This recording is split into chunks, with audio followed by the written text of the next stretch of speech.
شهر رمضان الذي أنزل فيه القرآن هدى للناس وبينات من الهدى والفرقان.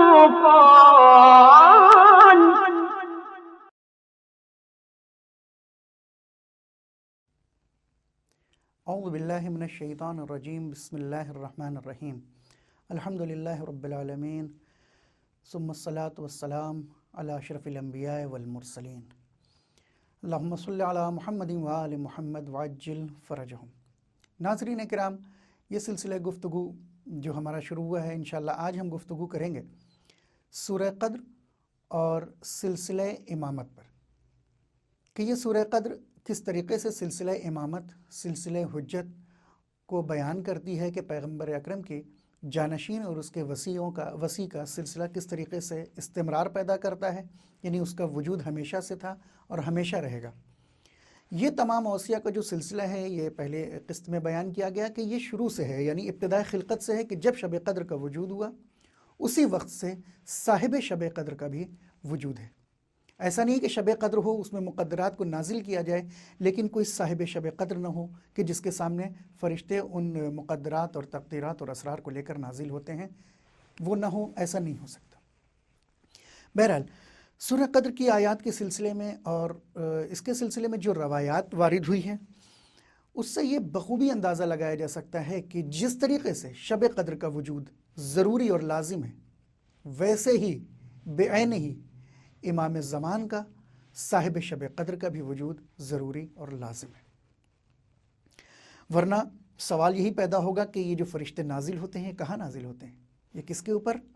یہ انسانوں کے مقدرات کو لے کر نازل ہوتے ہیں.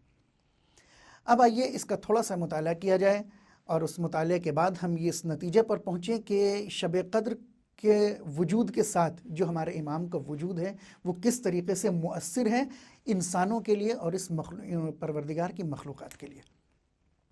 لہٰذا جیسے جیسے ہم اس سلسلے کو ثابت کریں گے کہ شب قدر کا وجود ثابت ہے، ویسے ہی اس سلسلے کو بھی ثابت کیا جائے گا کہ کیسے صاحب زمان اور امام عصر والزمان کا بھی وجود ضروری ہے.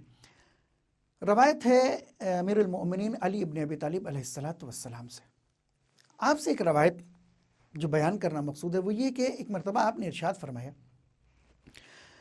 کہ شب قدر ہر سال واقع ہوتی ہے، شب قدر ہر سال واقع ہوتی ہے، اور یہ سلسلہ کہ جس میں شب قدر واقع ہوتی ہے پروردگار کی طرف سے فرشتے نازل ہوتے ہیں، مقدرات کو لے کر نازل ہوتے ہیں، اور یہ سلسلہ پیغمبر کے بعد بھی جاری رہے گا کہ جب تک ان کا ایک وصی اور ولی اور صاحب موجود ہے.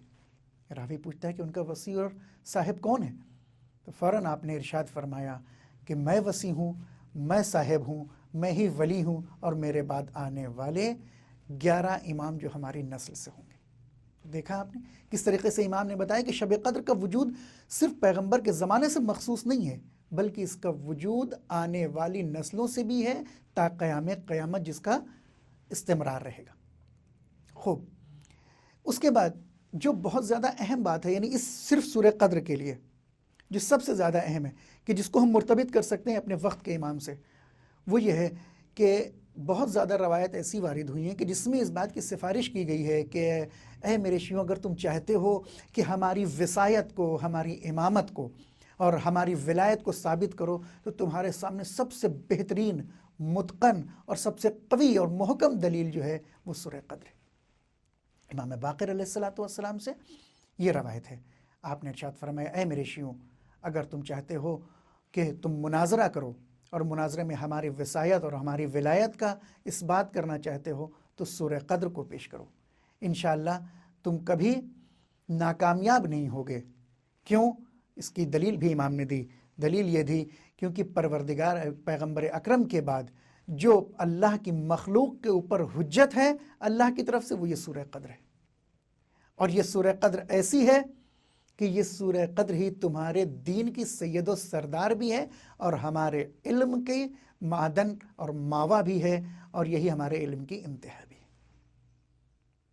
یہ بات ثابت ہو گئی کہ کس طریقے سے اس سورہ یعنی سورہ کی قدر اور اس کی اہمیت کو ہم نے سمجھا کہ ہمارے سامنے یہ سورہ قدر مختصر سا سورہ نہیں ہے، بلکہ ہمارے لیے بہترین سپر ہے کہ اس کے ذریعے سے ہم اپنے دین کی، اپنے امام کی ولایت کا دفاع کر سکیں۔ اور اس کے بعد اگر آپ ایک مختصر سی روایت اور آپ کے سامنے بیان کر کے میں اپنی بات کو مکمل کرنا چاہوں گا کہ جس طریقے سے یہ روایت بیان کرنے جا رہا ہوں کہ امام باقر علیہ السلام نے ارشاد فرمایا کہ شب قدر میں ملائکہ نازل ہو کر ہمارا طواف کرتے ہیں۔ تو اب آپ سوچیں کہ جس طریقے سے امام باقر علیہ السلام حضرت محمد مصطفیٰ صلی اللہ علیہ وآلہ وسلم کے جانشین اور وصی تھے، جس طریقے سے ان کا طواف کرتے تھے فرشتے شب قدر میں، اسی طریقے سے بے عین ہی آج ہمارے وقت کے امام یوسف زہرا کا اسی شب قدر میں یہ فرشتے نازل ہوتے ہیں اور ان کا طواف کرتے ہیں۔ جیسے آج حاجی خانہ کعبہ کا طواف کرتے ہیں، ویسے ہی فرشتے ہمارے وقت کے امام کا طواف کرتے ہیں۔ والصلاۃ والسلام علی محمد وآل محمد۔ اللهم صل